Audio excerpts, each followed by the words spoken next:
Sonic Frontiers. This game is very hard to describe. I have never felt this way about a video game in both good and bad ways, so in a way this is probably going to be my most difficult analysis of a Sonic game yet. However, I think I have a good enough understanding of how to go about discussing this game now. So just bear with me in this video because I'm going to seem like I'm all over the place with my criticisms for the game. But one thing is clear. And you most likely already know this due to the title of the video, Sonic Frontiers is a fantastic video game. A game that I never would have imagined being good. In fact, before the release of this game, I was pretty much against this game. I vividly remember being very excited for the game, but I still criticized it for every little flaw it had. And while a lot of my criticisms before release are still relevant in this game, I've managed to find a bit of enjoyment from Sonic Frontiers. A lot of enjoyment, as you could say. So, does Sonic Frontiers stick the landing? Is it a game that deserves love? Can it truly be labeled as a great video game, even with the abundance of very noticeable issues? And most importantly, is this a Sonic game that we can hold up as one of the best? There's a lot to go over today, so make sure to sit down, relax, grab yourself something to eat, and watch me scramble to explain this game that is as terrible as it is great. Let us begin.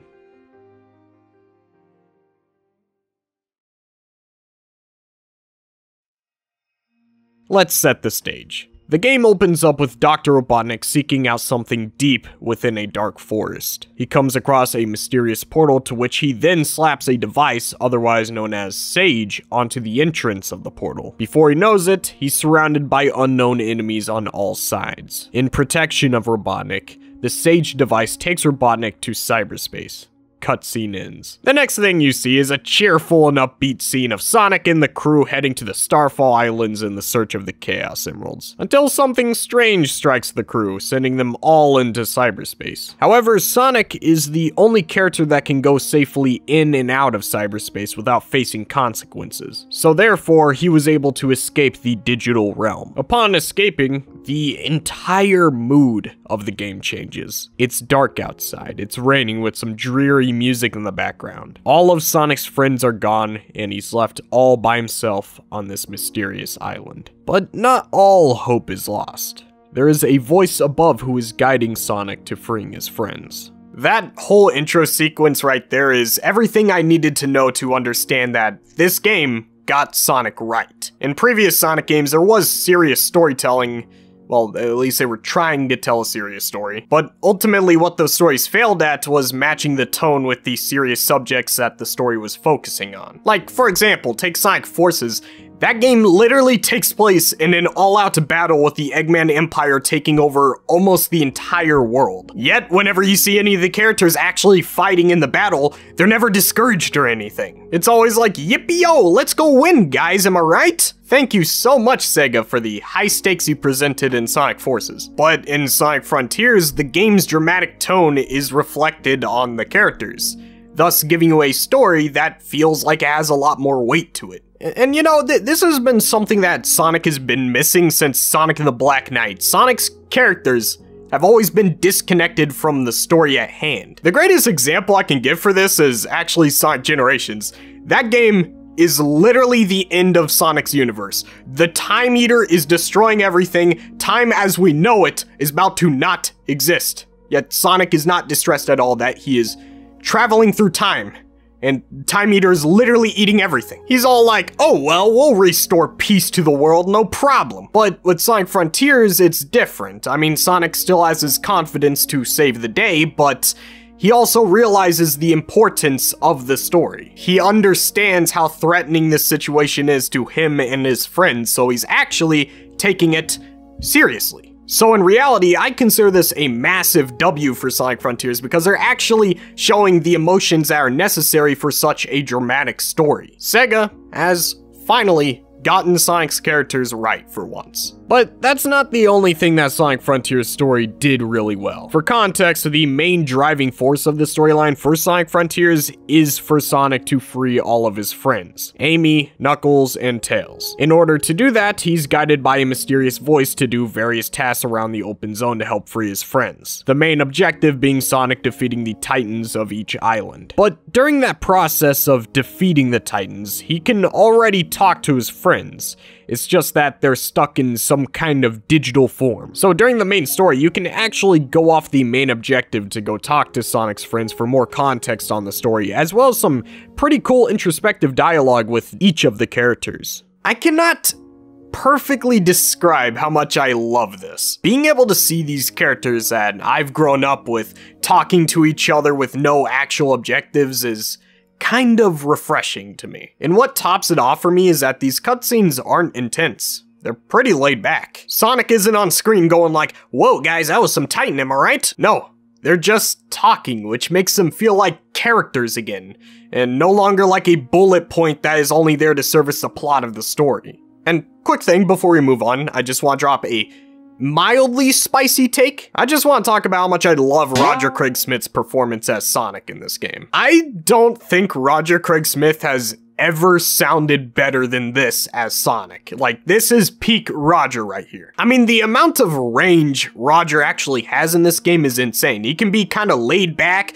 but he can also be the upbeat, edgy teen that Sonic is known for. I really appreciate Roger returning for this game because it only solidified my opinion that I think Roger is the best Sonic voice. Some may disagree with that opinion, and some may say that Roger doesn't even sound like a teenager, so therefore he can't possibly sound like Sonic. But honestly, I might be the only person who has ever said this, but I always seen Sonic as being a teenager with the maturity of an adult. Roger in Sonic Frontiers fits that bill perfectly for me. It's a very strange take, I know, but that's just my opinion. Roger is peak for me in this game. Anyways, the story is kind of structured in a very open format. There is no linear pathway to progressing. You essentially experience the story at your own leisure. We've already discussed the optional pieces, but for the main story, you experience it through collecting Chaos Emeralds or completing mandatory quests given out by Sonic's friends. Typically, when collecting the Chaos Emeralds, you only really get a story-related cutscene after you collect the first Chaos Emerald, which usually results in a nice chase sequence or a quick small battle. I really like these set pieces the game just kinda throws at you because they weren't necessary. We didn't need these events to occur. However, the fact that Sega went out of their way to give us this random pleasant experience goes such a long way, especially when you consider that most Sonic games, especially in recent years, never really put in the extra flashy moments like this. This game has something that I like to call polish. Oh, no, I just said the P word. Alright, well, we'll get into that later. Other than that, the real important pieces of the story are told through the mandatory quests given by Sonic's friends. When you enter one of these quests, this is when you really get to see the story unfold. This is usually when you get to learn about the deep lore of the ancients who used to inhabit the Starfall Islands, and also get to see Sage's main purpose in the story. Throughout most of the game, Sage is somewhat of a troublemaker for Sonic and the gang. She'll often appear out of nowhere to make Sonic's life harder by just leading a Titan to try and kill Sonic, or she'll inform Sonic of his reckless actions. The really interesting part of Sage's character is that the story never frames her as the villain. She's more of another protagonist, but with different goals in mind. In fact, she can run simulations to figure out what realities are successful or unsuccessful. Throughout the game, she constantly reminds Sonic that the path he's choosing to go down, being the destruction of the Titans, is leading to an unsuccessful reality in which Sonic and his crew die in the end. Which causes this cool dynamic with Sonic and Sage's character, because knowing Sonic, he don't care about the odds being against him. Despite him having zero chance of saving his friends and to a further extent the Starfall Islands, he still has hope that he can save the day. However, Sage knows for a fact that Sonic will fail because she already seen the future, and she already knows the past and what happened to the ancient civilization before. This, to me, is peak Sonic characterization. Even at his lowest point, where he is destined to fail no matter what, he is still willing to try and change that. In the end, he does succeed, and we'll get to that in a moment, but this is just great. This is what Sonic is supposed to be. Ian Flynn, my boy, my beautiful boy. He has it down. As for the other characters, he also got their characters down right. Amy's only personality trait is no longer being a crazy fangirl, Knuckles and Sonic are essentially brothers again, and the Master Emerald finally holds significance again to Knuckles' character. And with Tails, oh my, with Tails, they did the most work. Tails in this game goes through another phase of having a lack of confidence, and most of it is due to what's been happening to him in recent stories. This game even goes far enough to directly reference the hated cowering moment from Sonic Forces and justifies your frustrations with that scene. This game places Tails back at being a great and valuable sidekick to Sonic. He's no longer a cowering and wimpy little brother. He's grown a little. Like all of the characters, all these characters have grown up a little. But Tails especially, it's great to have his character back to his former glory. Getting to see these cutscenes of the characters, well, being characters is such a nice reward for playing the game. This is one of the only Sonic games I stick around to rewatch the cutscenes on repeat playthroughs, which I only ever do that with Sonic Unleashed and the Storybook game, so that is an accomplishment. As for every other Sonic game's cutscenes, I don't care. I don't want to watch it. Those cutscenes are cool on first playthrough, but after that, I don't really care about them. I'm sure I made somebody mad with that comment, and all I gotta say is I'm sorry. I can't please everyone. Besides all that, once you reach the 4th island, the game takes a massive shift in direction in both gameplay and story-wise. The mysterious voice guides Sonic to complete one last task. He's ordered to shut down the 6 towers on Rhea Island to break the wall between dimensions. With every tower shut down in this sequence of events, we get to see glimpses of the previous civilization's history. These guys were water creatures similar to Chaos from Sonic Adventure, and they left their original world and came to Sonic's world in hopes that they could escape some very dangerous threat. Also thought it was important to mention that, They brought the Chaos Emeralds with them, and that's why Sonic's world has the Chaos Emeralds. And you know, that's pretty cool. It kinda, like, retcons Sonic Unleashed, but, you know, I mean, it is pretty cool. Anyways, they created cyberspace so that they could store their thoughts, memories, and general information of their civilization for new settlers in the future. Too bad, though, because not long after, the threat returned and wiped out their entire civilization. All that is left of the previous life is the destroyed structures that you can find in the open zone, as well as the Coco, which are the lost souls of the ancients from the previous society. Pretty cool, huh? At least I think so. I kind of love this stuff, you know, wiping out civilizations and all that. It really gets my adventure juices flowing. Actually, let's talk about that for a second. This game, story-wise, feels like a sequel to the adventure games. And I say that because Sonic Frontier's story directly adds to the story of those games. Like, now that we know that Chaos is a relative of an ancient civilization, that adds a lot of cool context to the original Sonic adventure. The ancient civilization brought the Chaos Emeralds to Sonic's world, and with the knowledge that Chaos is a relative of those people who greatly valued the importance of the Chaos Emeralds, it now makes sense why Chaos was so keen on protecting them in Sonic Adventure. We know for sure now that the Emeralds and the Master Emerald did not belong to the ancient Echidna tribe. Realistically, if it belonged to anyone, it was Chaos. Chaos's ancestors were the ones that brought the Emeralds to Sonic's world, so in a way, Chaos is the rightful owner, so, you know, just give the man what he deserves, you know what I'm saying? Anyways, upon shutting off the final tower, all of Sonic's friends are freed. However, Sonic has been fully corrupted. On top of that, the mysterious voice revealed itself to have malicious intent now that they are finally freed. With this newfound revelation, Sonic's friends, they hold hands around Sonic and disappear. Yeah, I'm not exactly sure what just happened here. The story, as far as I know, doesn't really explain it. Like, Sonic's friends are just like, oh no!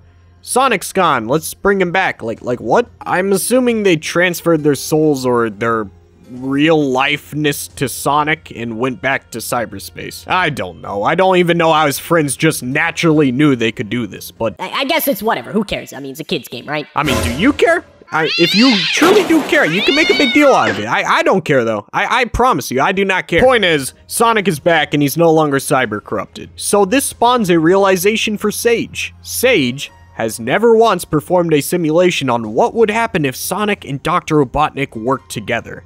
So she proposes that since that reality has never been tested, there might actually be a chance to defeat this mysterious voice and save Sonic's friends. Dr. Robotnik, who has grown a bit of a deep connection with Sage, agrees to team up with Sonic, thus bringing us to the final stretch of the game. Sonic must grab all 7 Chaos Emeralds one last time so he can defeat the threat from above.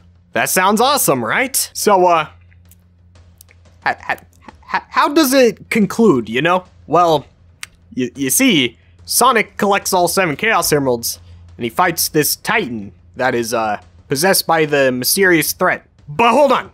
If you play the game on hard mode, the mysterious threat will possess a giant purple moon and fly up into space. So then Sonic proceeds to follow the giant purple moon into space, with Sage taking control of the Titan that you just fought. And then that leads into the true final boss battle. Which, by the way, side note, this fight officially labels the mysterious voice as the end. Just thought that was important. Now that, right there, would have been the coolest final boss in a Sonic game ever, if it wasn't for one issue. It's not a supersonic boss fight. It's just Ikaruga. Yeah, they wasted the perfect chance to have Supersonic fighting the literal end of the world with one of the best songs on the soundtrack, and instead gave us Ikaruga. I can't tell you how insulting this feels. Sonic is known for a few things: momentum, speed, bad games, killer soundtracks, and what was the last one? Oh yeah, the coolest final boss fights ever. How are you going to take this perfect of a concept for the final boss and waste it?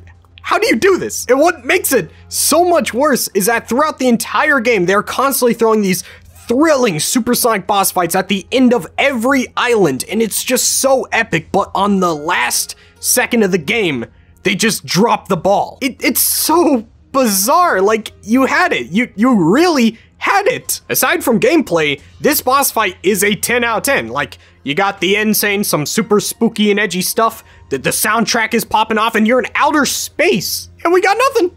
Nothing at all. You know, perfect concept. Gone. We're never gonna see it again. That concept is dead now. It's all dead. After you beat whatever that boss was, you enter a short-lived QuickTime event where you have to press X or square a few times. It's cool, I guess. And Sonic ends up succeeding. He flies straight through the purple moon, and it begins to blow up. Except wait, that's a problem. Blowing up is not a good thing. So this forces Sage to reflect a little bit about the decision she's about to make before she flies into the moon to transport it somewhere where damage couldn't be done to the world, thus killing Sage in the process. She sacrificed herself for the greater good, in other words. Sonic lands back down in his world and celebrates with his friends while completely forgetting that a little girl just died less than 2 minutes ago. But, who cares? I mean, if I was Sonic, I probably wouldn't care. I'd just run off the pain, you know? However, Dr. Robotnik does care. And it's because the connection I spoke about earlier in the video. Robotnik kind of grew to really care about Sage and even see her as his own daughter. So with the knowledge of her death, it leaves Robotnik rather sad. Now, this is a good way to end this story. It's not the perfect way because, you know, the boss fight sucked and whatnot, but I find this somewhat of a nice ending to the game. Some may be disappointed that we never found out who or what the end was, but I think that's a good thing. It leaves the story open-ended in a way where our imaginations about the end can go wild. And I mean, after all, the scariest things to us are the threats that we know nothing about. Our imaginations can make anything open-ended feel much more threatening than they actually are. So, I'm actually in support of this ending. It was pretty cool. That was until the after credits scene. Yeah, this game has an after credits scene, and it's pretty lame if you ask me. The first scene is alright. It's just Sonic and his friends talking about what they're going to do now that they're free. You also get a nice reference to Styx the Badger, which is a character that I honestly thought was gone forever, but no. She's apparently back in the canon of the game franchise, so there you go, Styx fans. She's back. Also, Tingle is here due to a secret dialogue sequence you can hear throughout the main story of Sonic Frontiers, which also means that we can assume that Whisper is here as well. Sega, I feel like at this point, it would just been easier to make the IDW comics canon. Okay, but the second after credit scene, that's the scene that really grinds my gears, so to speak. In this final scene, you see Dr. Robotnik alone, typing away at his computer in the dark, until eventually something boots up, and it's revealed to be Sage. He brought Sage back through restoring her consciousness. And then it ends off by showing this symbol, which was used in the marketing of this game, which now we remember, oh wait, we never got an answer to what that was. Look, I don't really care about the symbol, big deal. But bringing Sage back is such an easy way to ruin this ending. I really like the impact I felt watching Robotnik's character fall apart for the 15 seconds that we got to see it. But now that entire sacrifice and every way it affects Robotnik in that moment carries zero weight. I do not care about her sacrificing herself anymore. I already know that she's alive afterwards. You know, if they wanted to bring her back, that's fine, but wait to do it in the next game of the series, just like how Shadow died in Sonic Adventure 2 just for him to return in Sonic Heroes. That way, Sonic Frontiers' story is self-contained, and we actually have some time to process her death before revealing, whoopsie, she's actually alive. So this ending is implying a continuation of Sonic Frontiers, whether it's in Sonic Frontiers 2, some random other title for the next Sonic game, or even potential DLC for Sonic Frontiers. Just saying, if it is DLC, I feel like that would ruin the ending even more. The fact that you have to get the full story of the game from a DLC feels nasty to me. If we're getting a DLC, I'd rather it not even focus on Sage or Robotnik. I want it to be a completely different individual story. It's just such a shame, man, that the game had to end this way, because it really might have been the best Sonic story. Except now it's a debate on whether this is the best or not, because if you look at games like Sonic Unleashed and Sonic and the Black Knight, those games may have not had the high highs of Sonic Frontiers in some ways, but they sure are a lot more consistent and had way better endings than this game. Overall, the story in this game is great. It could have been a lot better. It should have been a lot better, but it is what it is, you know? I do think Ian Flynn should stay as a writer for the mainline Sonic titles, but maybe Sega should give him a little bit more creative control. From my understanding, he only worked on the script of this game and made little adjustments to the main story given to them when they were needed. I'd like to see him have a lot more creative control in the future just to see what he would do with it. But you know what? Maybe I'm wrong about that assumption. Maybe Ian Flynn actually did write the ending and he just decided to mess it all up in the last second. I don't know. Either way, I like the new tone, the characters, style of storytelling, and everything. It's great. It's a big, honkin' large step up from everything we have had for the past decade, which, man, it feels good that I like a Sonic story, finally. Okay, after about 6 pages, we can finally talk about the gameplay, which is even more of a mixed bag than the story. So, buckle up because this is going to be a long one. Let's start with the open zone gameplay. The main goal of the open zone is for Sonic to collect all 7 Chaos Emeralds so he can defeat the Titan on whichever island he's on. However, it's completely up to you how you go about obtaining those Chaos Emeralds. For most islands, Sonic collects 4 to 5 of the Chaos Emeralds on his own through exploring the open zone for collectibles and vault keys. To obtain Chaos Emeralds through the open zone, you have to explore 4 vault keys to which you can use to gain access to the Chaos Emerald shrines which are scattered throughout the open zone. But how exactly do you get the vault keys for these emeralds? Well, there's a variety of ways. You can find them by just laying down somewhere in the open zone, you can get them from killing enemies, or you could even use Big's fishing minigame to just simply buy them. I really like this approach because the game is open-ended in such a way that you don't have to progress through the game the same way every time. If you don't feel like exploring for vault keys, you can just go fishing for 20 minutes and bam, you got all the vault keys you need and now you can go get all the Chaos Emeralds. This is something that I just really love about this game. You can progress through this game however you want to and you can create your own experience. which I absolutely adore when games give you the choice to do stuff like this. This is exactly why games like Super Mario 64 are just so fun to me. I don't think a single game has ever topped Super Mario 64 in terms of fun player choice, but dang it, Sonic Frontiers is making a pretty good effort at doing so. However, there is another way to obtain vault keys, and I believe this is the most popular way because the game advises you to do this. Another way you can obtain vault keys is through the cyberspace feature of the game, which basically are miniature Sonic boosting levels that are spread throughout the open zone. To enter them, you have to kill a mini-boss.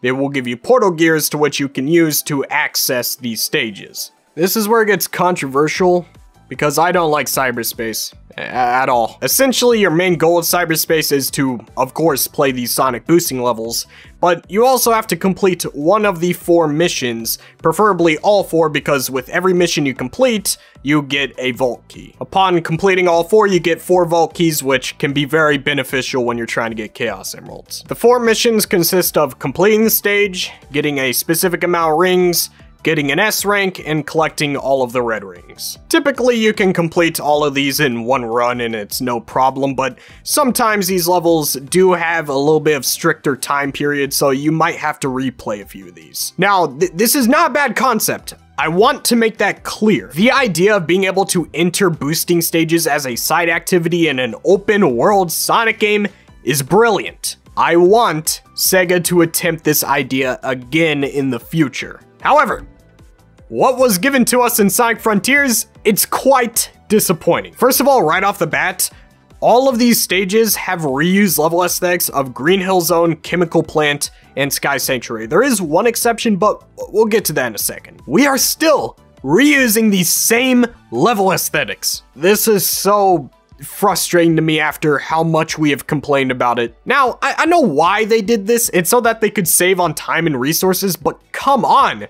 This is not the way to do it. Just delay the game another year. I mean, to be fair, delaying this game would be a lot more beneficial than just cyberspace, but we'll talk about that later. I will say, there is one level aesthetic that these stages have that is original, being this nice, cool looking highway stage. Now, if the rest of the stage's aesthetics were original, that would have been much more preferable, because to me at least, this highway stage actually looks like something that belongs in cyberspace. Sonic Frontiers as a whole has a realistic art style, yet only one cyberspace stage has realistic elements to it. With the other reused aesthetics, they do not look realistic, so it just directly contrasts with the open zone's graphics, and I don't like that. Just saying, I don't think these reused aesthetics even fit the theme of cyberspace. I know that in the story it does mention that cyberspace is supposed to be based on Sonic and Robotnik's memories, but that sounds like a slapped-on reason. And for some reason, pointing out that the plot has mentioned cyberspace being Sonic and Robotnik's memories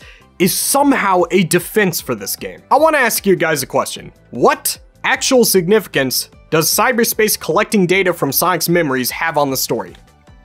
What impact does it have? Because I don't see a single thing that is important about it. The answer to that question is that it has zero significance at all. And if anyone can find that significance, by all means, let me know. In my opinion, I think they came up with that plot point to justify this, and I can't help but feel that's a little cheap. Oh, but it's not done yet. This game also reuses level design from previous Sonic games, being Sonic Adventure 2, Sonic Unleashed, and Sonic Generations. And ain't that just the biggest kick in the shin, isn't it? Look, I get it.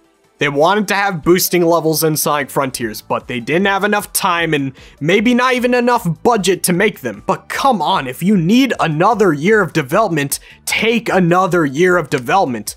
What is this? And look, I can rant about this all day long. Trust me, I could. But how are the levels themselves?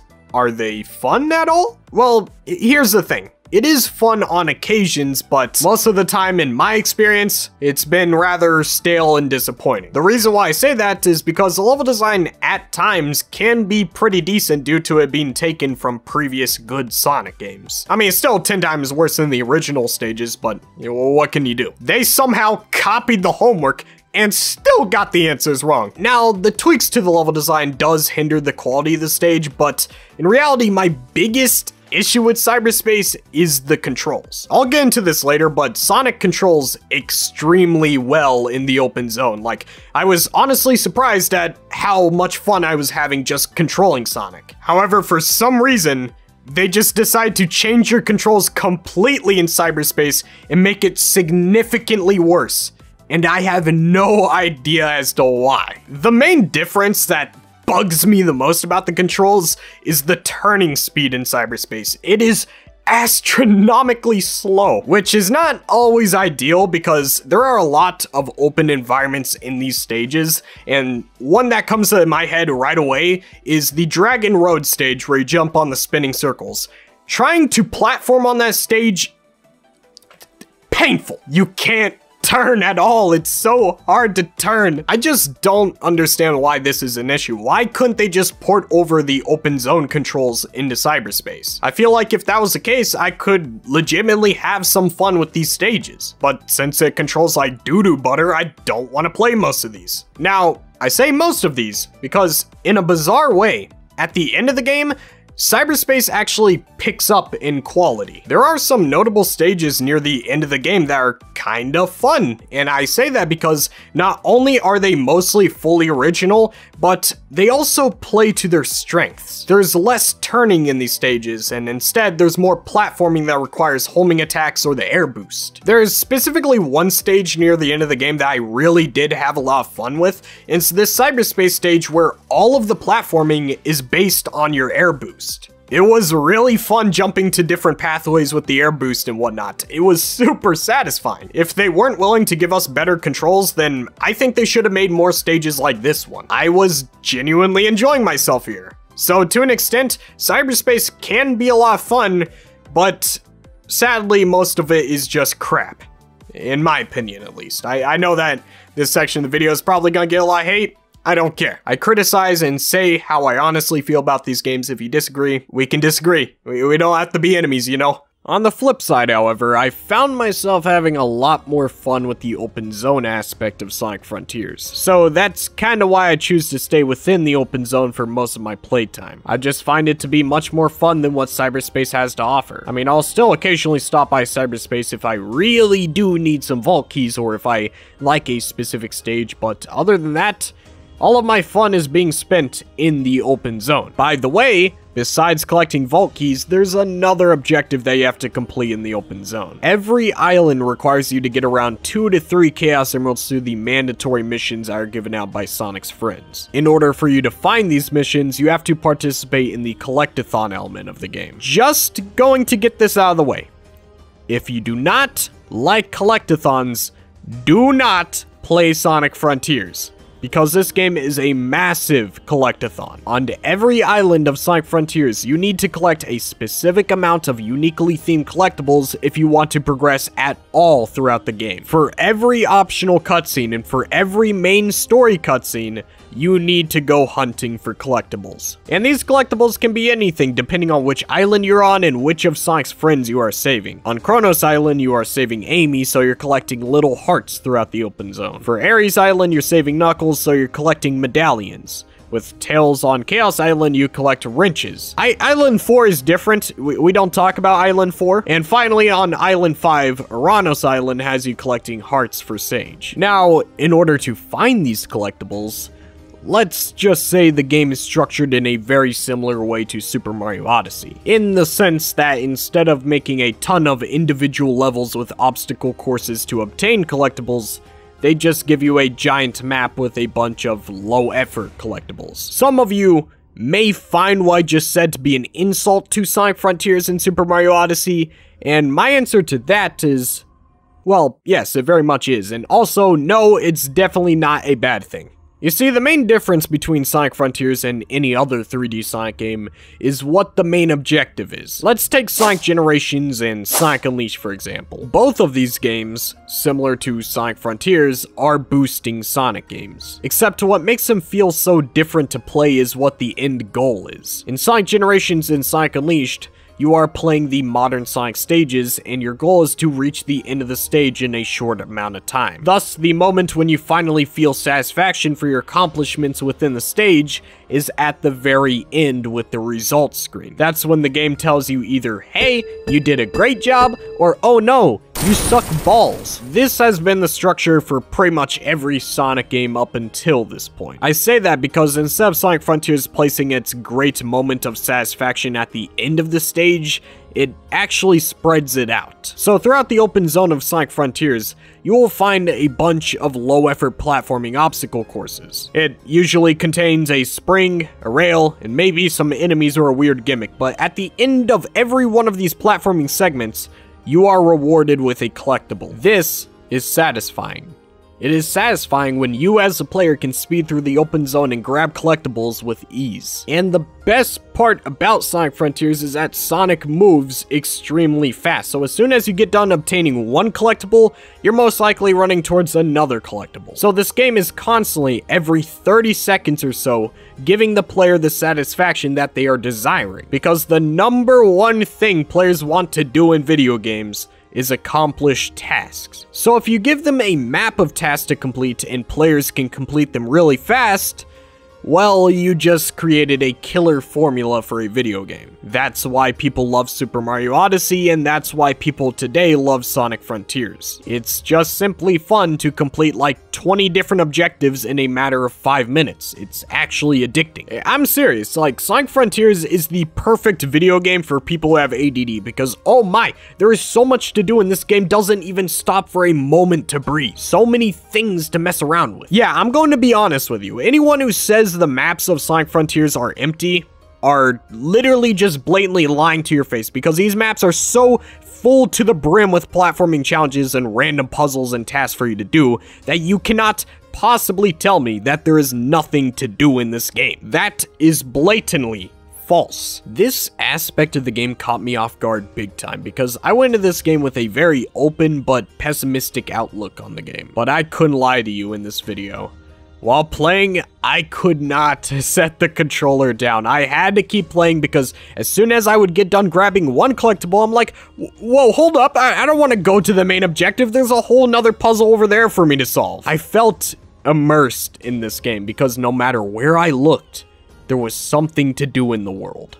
Now, the main drawback that is almost unavoidable when it comes to games like this is that ultimately, you cannot create super amazing objectives for the player to complete 100% of the time. Both Sonic Frontiers and Super Mario Odyssey do suffer from this issue. Some of the collectibles are a little too easy to obtain in these games, especially Sonic Frontiers. Collectibles in this game are not hard to get in the slightest. Like I've mentioned before, most of the platforming challenges are pretty much the same thing with little differences. Almost all of the platforming in every open zone map is just jumping on squares and grinding on an automated rail. So pretty much 80% of the platforming in this game is automated, and that's me being generous. On rare occasions, the game will throw a cool gimmick at you, like one of those cannon thingies that you have a button prompt, but most of the time, you're stuck on a rail while the game moves Sonic for you. Now, in hindsight, it's not that bad because when you're playing, you're constantly distracted by countless objectives in the open zone. So you don't have time to be upset with the game for giving you low-effort platforming challenges. But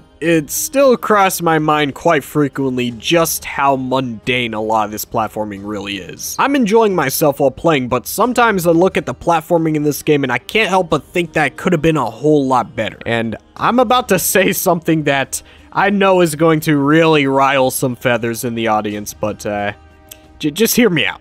If this game had a lot more focus on momentum, I feel that the platforming would have been a lot better with this game. Something that kept irking me during my time of playing was the amount I just naturally compared this game to the first Sonic adventure. The main reason why is because every other Sonic game takes place in a hallway. Sonic Frontiers, however, takes place in a 360-degree interactive space. The original Sonic Adventure was one of the few Sonic games that actually had a semi-360-degree space. Like, it's one of the least automated Sonic games, and not a lot of people really take time to think about that. I mean, look at how open the level design was for Sonic Adventure with the amount of pathways available for the player to progress through. Also, something that is very important to note is that this Sonic game that has less automation than the standard has a bigger emphasis on momentum-based gameplay. To reach other pathways or progress through the level faster, you had to use momentum to accomplish those tasks,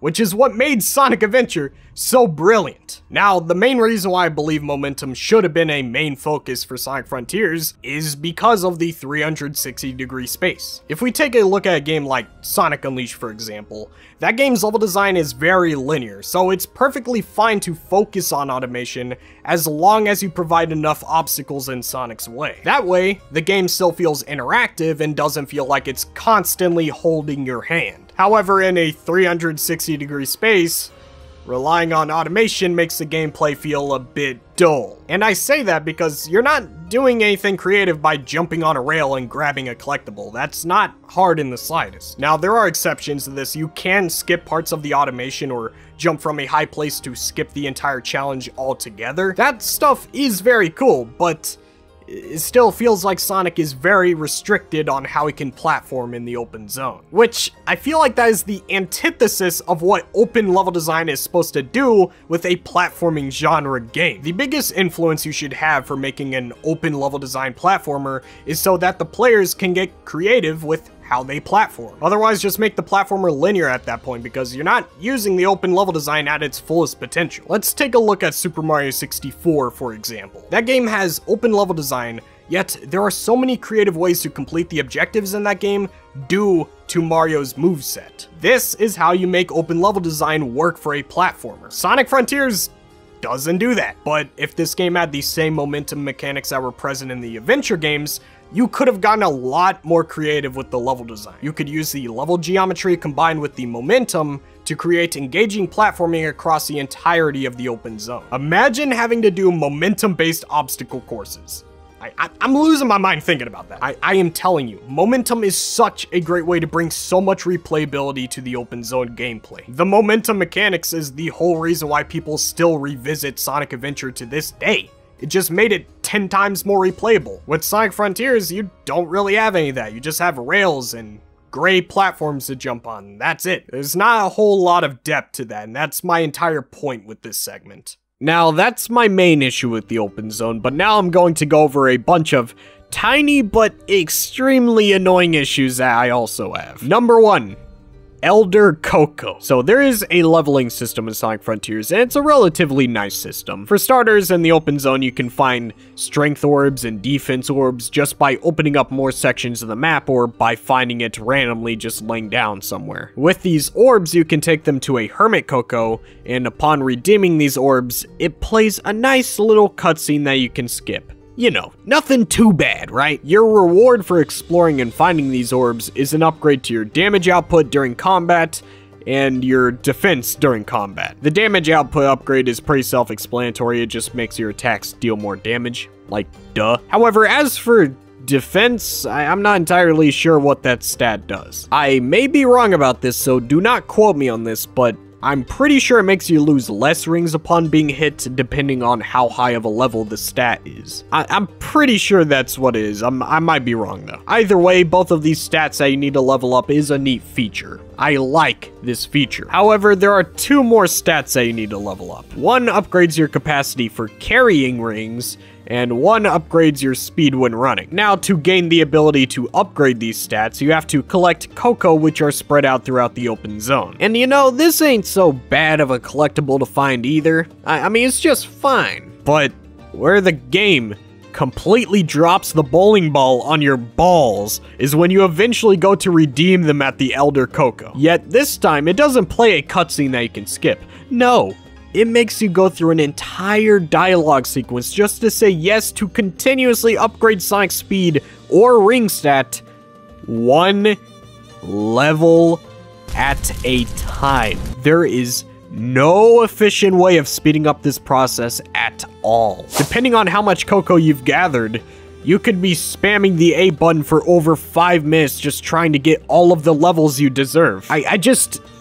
Like how? How does something this tedious and blatant make it into the game? Has anyone playtesting this game ever pointed this issue out? Because I am getting exhausted from this. This is such an obvious oversight that could have easily been fixed, but wasn't. I don't know why. And this is a very common theme with a lot of issues I'm going to bring up. All right, number 2. My next issue is the animations and the overall visual presentation. This game looks really jarring at times. As you're running through the open zone, you will see objects and platforms constantly popping in, and it's bad. Like, really bad. Okay, look.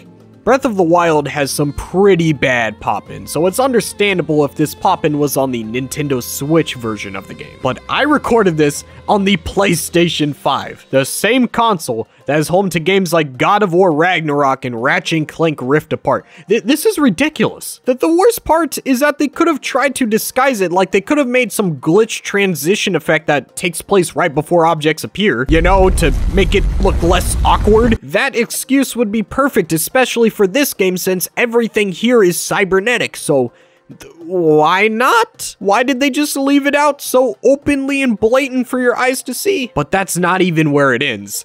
The way Sonic's animations look in this game is just kinda odd. First of all, really?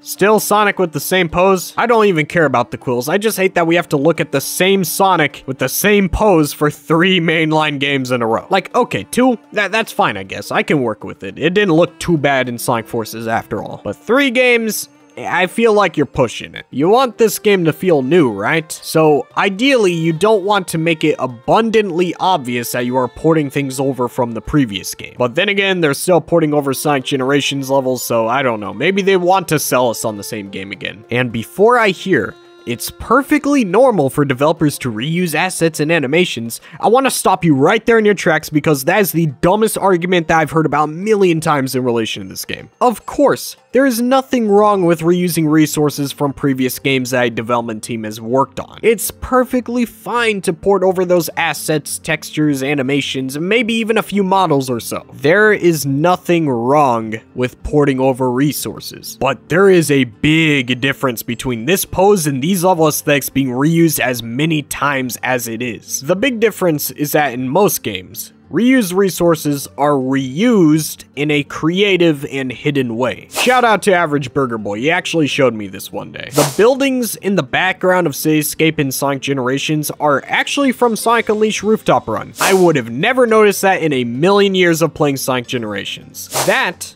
is an example of a great reused asset. They reused an asset in a clever and creative way that still feels new and fresh, and ultimately people won't look at that and be like, oh, that's from the previous game. That is the big difference. Now, there is a silver lining to all of this, and it's that Sonic Frontiers actually did give Sonic an idle animation, so I consider that a win. But I'm still not done here, man. This game just does weird things, alright? Like how Sonic oddly interacts with different environments. When running through the open zone, and this constantly happens on Chaos Island, Sonic will trip over everything. A pebble on the floor, he's going to trip. And the worst part in some of these cases is that a lot of times, Sonic will just go flying through the sky after tripping. And it could be after tripping on something so minuscule as a rock or something. I remember there being times where I was literally walking on flat land, but since Sonic's body is so attached to the surface, he was just constantly bugging around the floor. It looked so odd, it's just very janky. I know why they made Sonic magnetized to the ground, and it's so he could run up these hills without any issues. He just smoothly does it, no problem, and it's actually kind of satisfying. But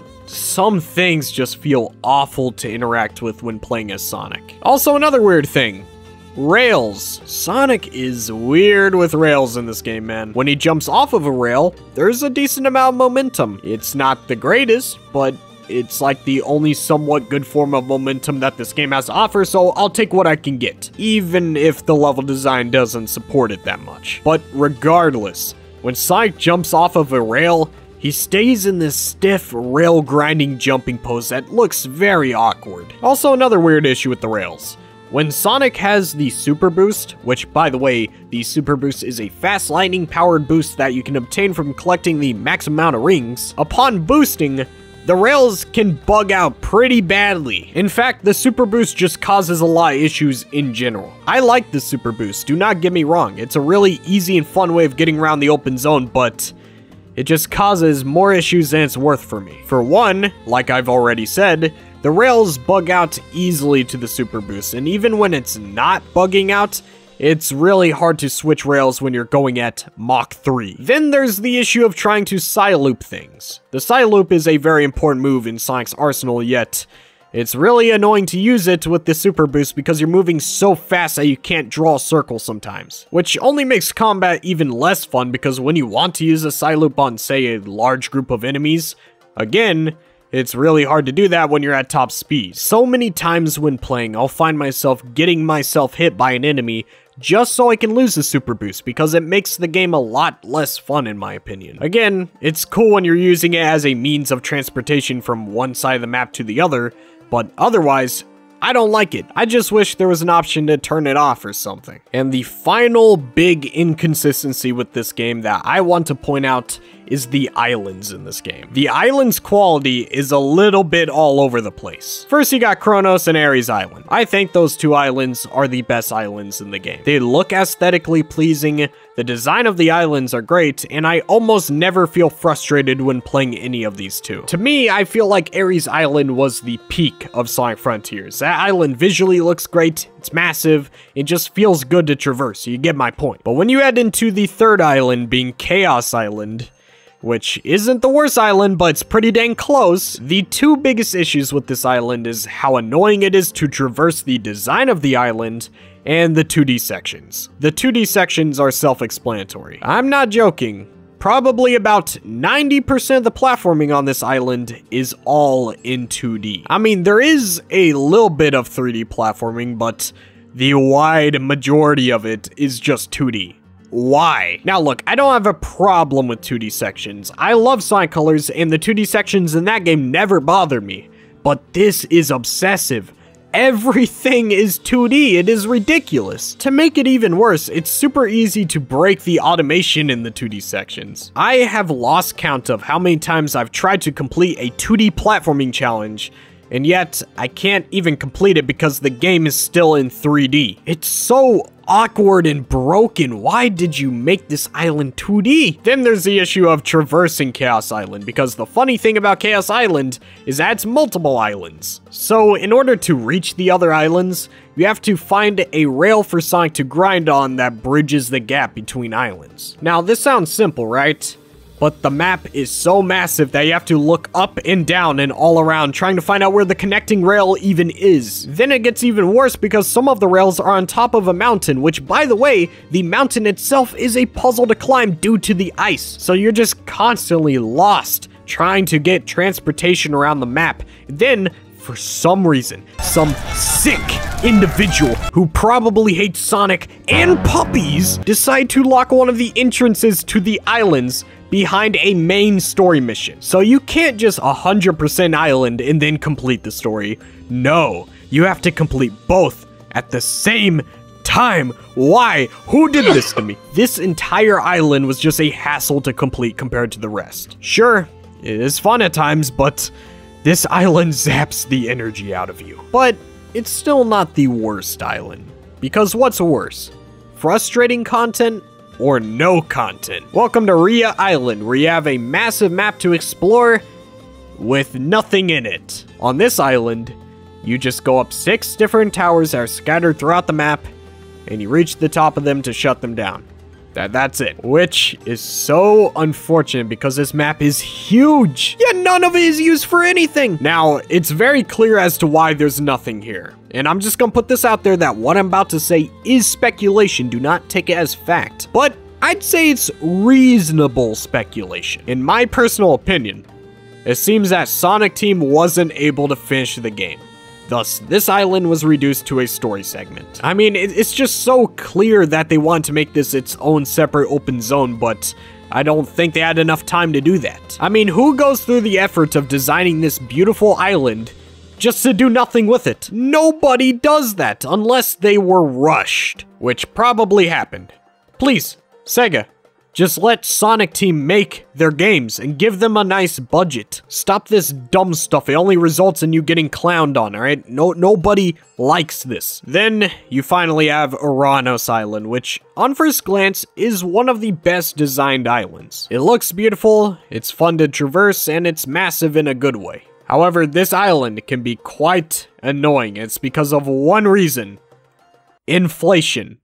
Yeah, inflation. To unlock all of the Sage cutscenes and finish the main story, you need an astronomically large amount of memory tokens. It's too much, man. You'll be exploring for way too long. What I always do is I just run into Big's fishing minigame and speed up the process that way, because I don't have all day to just play one island. Regardless though, the island still slaps, it just, you know, inflation isn't cool. Now, if we just recap every critique I have with this game, from the Elder Coco being obnoxious, the animations and visual presentation being lackluster, the reuse of aesthetics and level design, the super boost needing tweaks, the rail grinding needing tweaks, the inconsistency of quality between islands, and inflation, it is very clear that Sonic Frontiers has a major issue when it comes to polish. It is a mess when it comes to overall presentation. All of the issues I just mentioned are not flaws with the core design. And most of all, these issues do not look like a result of incompetent developers, but rather a harsh deadline. Sonic Frontiers should have came out in 2023, or even 2024. If it did, we could have had all original Cyberspace stages that don't feel like dog water to play, a lot more polish, and overall a better Sonic game. But Sega, for some reason, is so inclined on getting this game out the door as soon as possible that it's only detrimental to this game's success. It's clear that Sonic Frontiers is a good game. It is a fun game. Sonic Team are capable of making a fantastic video game. For as many flaws that I can point out about this game, I can point out just as many features that I love about this game. So now on the flip side, let's take a moment to appreciate all of the little things that Sonic Team did that left me feeling so happy as a Sonic fan. First up, I want to talk about the combat. It is one of my favorite features in this game, and it's because they nailed it. Sure, it's not as complex as a hack and slash, but I don't think it really needs to be. Sonic should be simple and fun. And that's exactly what this combat system is. Starting out the game, Sonic has the basic movesets of punch, kick, and Psy-Loop. However, as you gain experience from exploring or combat, you can redeem those skill points in a skill tree for extra moves. And don't worry, the skill tree isn't super long with small upgrades such as 15% more damage. No, everything you unlock on the skill tree is a new ability and a new move. Sure, it's kind of a tiny skill tree and you do tend to max it out pretty fast, but when you do max it out, all of these moves feel great to execute. I don't know how to describe it, but I just feel awesome when I'm beating the crap out of these enemies with a bunch of random combos that, you know, I didn't really put a lot of thought into. Yeah, there is a lot of enemies that are a little too easy to defeat, but there's also some enemies that aren't necessarily hard to defeat, but they're fun to defeat. Especially on Uranos Island. Some of the enemies on that island is really fun to fight, and they actually make you react a lot faster. I mean, it's not the hardest thing in the world, but in my opinion at least, it is a lot of fun to defeat these enemies. I remember being so unsure if the combat would be good, and yet, here I am. It's one of my favorite parts of the game. But you know what's even more satisfying? The supersonic boss fights. At the end of every island, Sonic turns into his super form and you get to fight an enormous titan with the hardest heavy metal in the background. This is so cool, and I don't even need to tell you why. When I first played this game, I went in there, I was like, dang, dude, this game has some peak fiction moments like no cap. These are some of the best, and if not that, the best supersonic boss fights in the entire franchise. I mean, some of these fights will just go above and beyond. Sonic will take a sword and slice a titan in half, or he'll kick a ball of missiles into a titan's mouth. My inner 10-year-old Sonic fan is just like screaming right now. It is a little disappointing that we didn't get a supersonic boss fight in outer space, but you know, it is what it is. I still appreciate these boss fights for what they were. Which, by the way, the puzzles before the final boss are also pretty cool. Before you enter every Titan boss fight, you have to solve a puzzle, and a lot of these are really interesting. Now, on this first puzzle, Admittedly, it did take me like an hour and a half to beat. I don't like to talk about that. I was a little dumb, all right? Just a little. I hated this puzzle. It sucked, all right? Let's just get that out of the way. But after I played it on like my second and third playthrough, yeah, this puzzle is warmed up to me. It's a fun puzzle, but that first playthrough sucked, man. I don't want to ever go through that again. The thing I can really appreciate about this is that Sonic Team developed completely new mechanics and puzzles just to give the player something new to mess around with before the end of each island. It's kind of funny because this game is very unpolished, but then you see features like these puzzles and the supersonic boss fights, and it's like, it gives off the opposite vibe that this is one of the most polished Sonic games. As for my opinions on the other puzzles, the desert puzzle was pretty cool. I thought that was pretty fun. Chaos Island, I don't want to talk about that ever again. And Oranos Island just had that like little Space Invaders minigame that also appeared on Chaos Island. I thought that was alright. I thought that was a lot of fun. I think Ikaruga makes a great puzzle.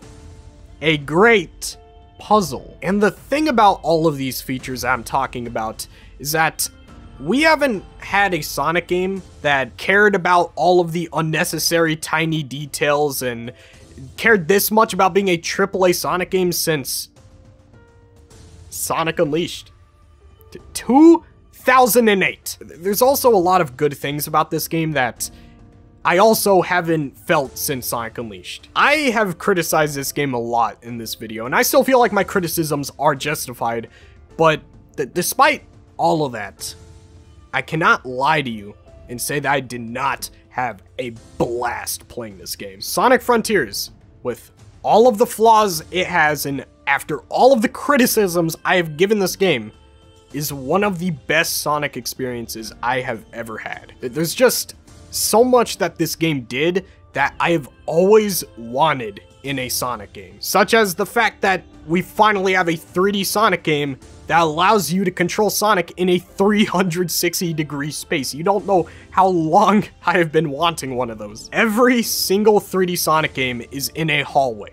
Some are less strict, some are more strict, but regardless, we finally have a reason to move Sonic in all directions. I know this sounds like I'm praising the game for absolutely nothing, but you gotta understand, we haven't had open level design like this ever. Then there's other things I like about this game, like how it doesn't have an annoying gimmick to it. Don't get me wrong, I like a lot of the playable characters in Sonic games, but I can't lie, a lot of them do feel significantly worse than the main Sonic gameplay. In Sonic Frontiers, you only play as Sonic. There is no less fun part of the game. You could argue that Cyberspace fills that void, but I don't feel like it's as much of an interruption to feel disjointed when switching between the two gameplay styles. And it's also optional, so realistically, if I never wanted to go to Cyberspace, I don't have to, so, you know, there is that. And praise Morio Kishimoto and Ian Flynn from up above, we have finally gotten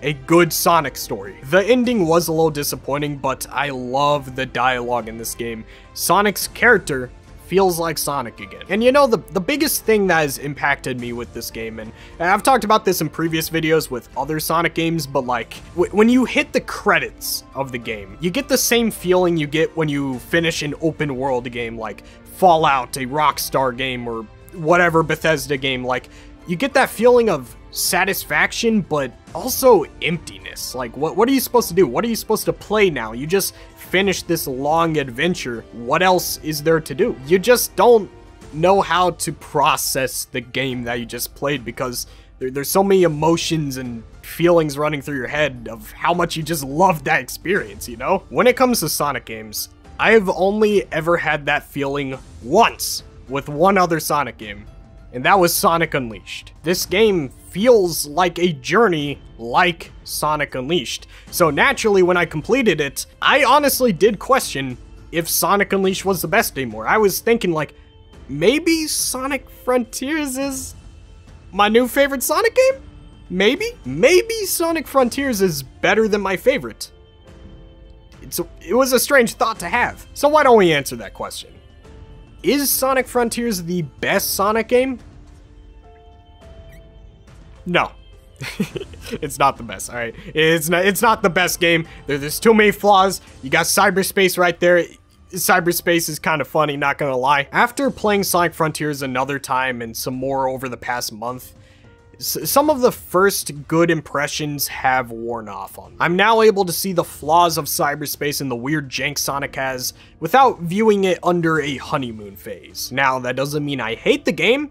Actually, very much the contrary. I still think this is one of the best Sonic games ever made. Definitely in my top 10 favorite Sonic games of all time. I love this game. However, when comparing this to the best of Sonic Unleashed, Sonic Adventure, Sonic CD, Sonic 3 Knuckles, Sonic Mania, like, I can't really say Sonic Frontiers is better than those games. However, and it is a massive however, if Sonic Team can make another Sonic game that polishes it up, gives us a better ending, and adds some momentum, this could easily be the best Sonic game ever made, period. Sonic Team, I'm just saying, you have all the pieces in front of you to legitimately make my favorite video game that I probably will ever play. Like, I am genuinely this excited for the future of Sonic. Just please take what you learned from Sonic Frontiers, 5 to 6 years of development time, and make a masterpiece of a 3D Sonic game. That is what I want, that's what the fans want, that's what everyone wants. We all want Sonic to be good. Please, take your time with this next game. I'm hoping Sonic Team takes Sonic Frontiers and makes something truly special for the Sonic community, and I'm more leaning towards the fact that they're capable of doing this. If you guys don't know, and Morihiro Kishimoto did clarify this in an interview, so just bear with me. The true ending vocal theme that is One Way Dream is actually a message from Sonic Team to the fans. And the lyrics of the song is absolutely brilliant. It actually acknowledges us as fans and acknowledges all of the bad games they put out and promises a better future for us. It feels good listening to that. I mean, it's also a really good song too, so there is that, but the lyrics are also very special. In my opinion, the message of this song is really telling us that Sonic Team is very confident in the future of Sonic games. Morihiro Kishimoto, the director of Sonic Frontiers, even went far enough to say that Sonic Frontiers was just a global playtest for the open zone formula, and dude, that is like the best global playtest you could have given us. Like, please do something good with it. But what's cool about the global playtest is that it's insinuating that this is only the beginning of the formula, and guess what? Right after that, we got an announcement that Sega is hiring more developers to work on the Sonic the Hedgehog game series, which, that is so... We needed that for so long. Maybe one day, we'll finally get a perfect open zone Sonic game that fills in all of the cracks that Sonic Frontiers had, and gives the Sonic community something very special to play. But, then again, last time we said this was with Sonic Generations, and they went on to make Sonic Lost World after that, so really, the future is bright, but nothing is for certain here. For as promising as the future seems, it also seems just as scary. So I guess we're just gonna have to wait and see what Sega and Sonic Team have up their sleeve. Anyways, these were my thoughts for Sonic Frontiers. I'll see you guys very soon. I hope you enjoyed. Love you guys. Peace out.